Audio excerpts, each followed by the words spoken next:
పూసుకున్నప్పుడు ఆలోచించండి. పాత నిబంధనలో బూడిద పూసుకున్నారు. కొత్త నిబంధనలో మనం ఏం పోసుకోవాలా? బూడిద పూసుకొని అవసరంలా, నువ్వే బూడిదగా మారాలా. పాత నిబంధనలు మీద బూడిద పూసుకున్నారు. కొత్త నిబంధనలో నువ్వు గోనె పట్ట ధరించుకొని అవసరంలా, నీ మనసు మార్చుకుంటే చాలు. క్రొత్త నిబంధనలో గోనె పట్ట ధరించుకొని అవసరంలా, దుఃఖపడితే చాలు. క్రొత్త నిబంధనలో గోనె పట్ట ధరించుకొని అవసరంలా, తగ్గించుకుంటే చాలు, విలపిస్తే చాలు, దేవుని పాదాలు పట్టుకుంటే చాలు.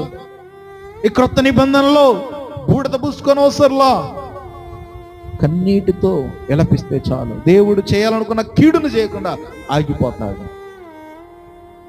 ఆ బూడిద పూసుకోవడం. రెండవది, ఈ బూడిద పూసుకోవడం వల్ల ప్రాణాలు రక్షించబడతాయి. ఎస్తేరు గ్రంథం 4:3 మీరు చూస్తే గనక దేవుడు గొప్ప కార్యం చేస్తాడు. బూడిదకు ఉన్నటువంటి సాదృశ్యం అక్కడ దేవుడు